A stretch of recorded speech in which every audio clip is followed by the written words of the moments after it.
Hi everyone, Sandman here. Today's video is brought to you by a donation from Derek, and here's what he has to say. Hi Sandman, my question is multifaceted. You see, I'm not only a MGTOW, but also a sincere Christian, who no longer goes to church because most of the experiences with religious people, particularly women, have been very negative, and have driven me away from churches and religion entirely. So I now worship God independently of organized religion, and do not associate with any church affiliation at all whatsoever.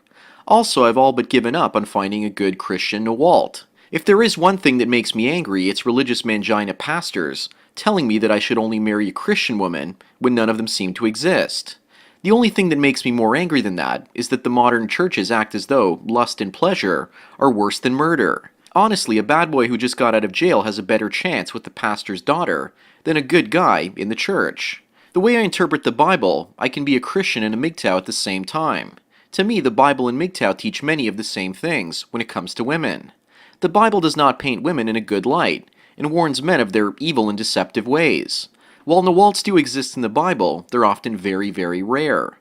I have only recently stumbled upon MGTOW as a movement, yet it is something that I've been naturally gravitating towards for a long period of several years now. From this point, I'll make my story as brief as possible, so that you can focus on the questions as well as answers. Several years ago, I was working at a good-paying job that I hated. I had a house, a car, a savings account, and a retirement plan, but was still unable to land a wife. And like you, I was a man led by my heart first, and then my brain last.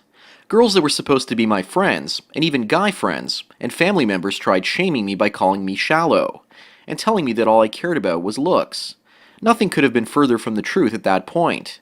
In fact, I was looking for a Nawalt, a Christian Nawalt on top of that, and I could not find one no matter how fat and ugly the girls were on the outside. What I finally realized was that the ugly girls were just as cruel and evil as the pretty ones. And knowing this to be true, I started to look at women like cars. Most of them were lemons. They were also going to depreciate as soon as they rolled off the lot. My feeling was that if I was going to pay a lot of money for a car that didn't run and had little resale value, it better look good parked in the driveway. So a few years later, I quit my day job and became an independent movie producer, director, and actor, now working on my second film. I'm not rich or famous yet, but might be headed in that direction over the course of the next few years. So here's my question. I stand not at a fork in the road, but an intersection of my life. And without a Nawalt church lady to marry, I'm stuck with few options. When a girl tells me that she's a Christian, I tend not to believe her, because whenever women tell me that they are Christian, I have always been left disappointed somewhere down the road. So I'm looking at a few possible solutions. One is to indulge in self-pleasure, and my brain tells me that this is the best solution because there are no personal risks of injury or death, or any collateral damage at all whatsoever. The entertainment industry is one place where older men can date and marry younger women, some of which are even more famous and more successful, and more wealthy than the men that they date and marry. Few if any of these relationships last, but few if any modern Hollywood relationships leave the man financially ruined or worse. Take Bruce Willis and Demi Moore for example, or Angelina Jolie and Billy Bob Thornton. Both Bruce and Billy had amicable divorces, were not financially ruined, and were even able to remain friends with their ex-wives. In fact, in some cases, the man comes out ahead, like in the case of Britney Spears and Kevin Federline. So my question is this. If given the opportunity, do you think that getting married to a female singer would be less risky than marrying a girl next door? Once again, this is a totally hypothetical question at this point, and not a current reality. I would have to have some level of success in order to make this a reality. However hypothetical and unrealistic it may seem today, the same could apply to marrying above my social or economic status in general. So what do you think? Would just the fact of marrying someone that makes more money put me at a better advantage in terms of a divorce? Should I only become a moderately recognizable actor who never actually quite got rich? I guess this is the real question, and possibly the most realistic. So cheers. Well, thanks for your comments and questions, Derek. I'm going to use the name Derek instead of what your real name is, to protect your identity, as you requested. Marrying a wealthy woman appears to make sense when you look at it from the outside. But the wealthy women that I know treat their husbands like personal slave utilities. They often do all the legwork and become drivers for their businesses, or they work as secretaries or support staff. Or even when a guy is making a lot of money, but less than she is, he's playing second fiddle in life. He's being reprimanded in public by her. He's being told how to behave, what to wear, and how to act. His wife is like a bully and a tyrant, And it's out in the open because he is in no way defending himself in most cases. He also has little to no honor because he's not making what she is. It's not even close to a partnership at that point. In fact, it's a dictatorship. The men I know that are dealing with this are either at best completely oblivious to what's going on, or are completely whipped and do whatever she says, and then have anxiety or heart problems down the line. Or they're guys that just laugh it off after she's trying to control them, and it ends up becoming just a big joke. I think the laughing guys are the smart ones, because they recognize that they have all the financial power in this type of relationship, especially if the children are all grown up and the man comes out on top in the event of a divorce. Guys like this are smart because no matter how much the woman threatens to leave, he gets alimony and more money and other assets than he brought into the relationship in the first place. But in my life, I've only ever seen this happen 4 times up close and personal. In one case, the woman is trying to stress her husband to death. In another one, she's killing him slowly with the food that she feeds him, giving him health problems in the process. And in the last 2, the guys are smart enough to figure out that they have the leg up, and know that their wives complaining about them is just a lot of hot air. Their wealthy and more successful wives are just full of a lot of BS, and they don't go through with their threats. Derek, if you want to marry a wealthy woman, get ready to have your self-esteem attacked. Get ready to be told that you have less value than she does, by your friends, family, and other people. Society doesn't like female gold diggers, but it seems to despise male gold diggers even more. And people go as far as to shame men that are less successful than their female counterparts, and even tell them to break up or get a divorce. There's even a video that I'm adding in the description below called Anderson Cooper, Manimony, The Need for Alimony Reform, where women are forced to pay alimony to their ex-husbands, and they don't like it.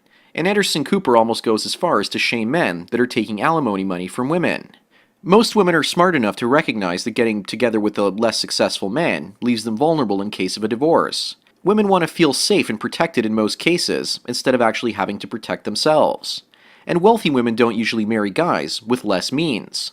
What often happens instead is that both the man and the woman have good prospects at the beginning of the relationship, but after many years, maybe the guy's business shrinks or fails, or he changes to working at a lower paying job, but she decides to stick it out in the relationship, oftentimes grudgingly, and she resents him for having financial power over her in case of a divorce.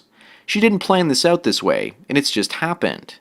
With someone like Britney Spears, she fell for a bad boy, and I'm sure that her friends, family, and other advisors told her to stay the hell away from him. But she didn't listen because he probably gave her tingles. So in the end, she married him, and he ended up taking the money in the end, and she hasn't remarried since. But you probably won't hear anyone shaming her to marry a man ever again. I'd also wager that her friends and family probably agree with her staying single.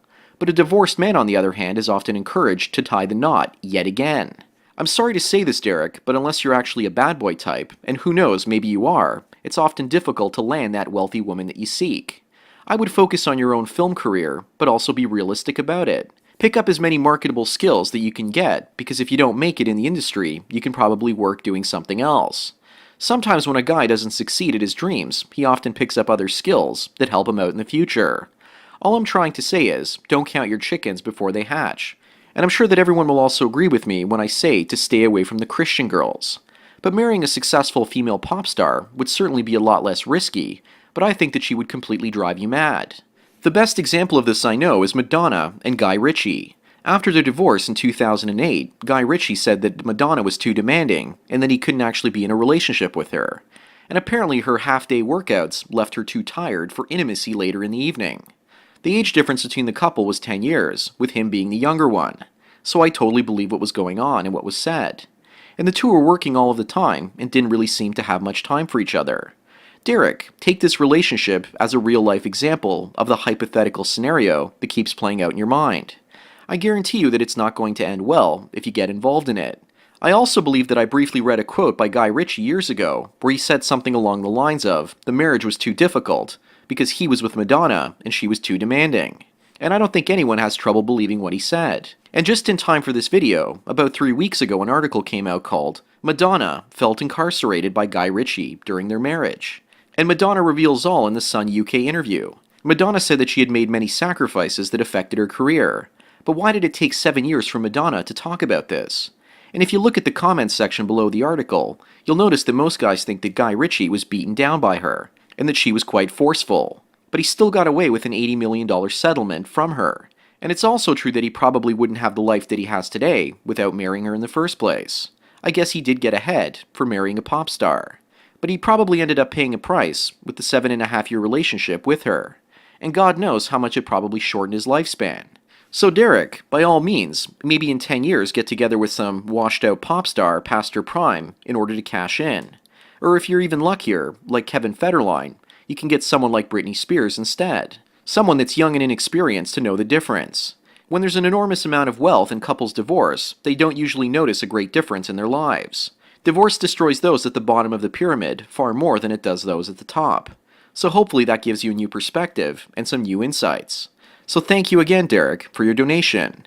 And as for everyone else, please like me on Facebook or follow me on Twitter to get tomorrow's video today. Thanks for taking your daily dose of red pills. And remember, a red pill a day keeps the divorce lawyers away. So enjoy the rest of your day, and cheers.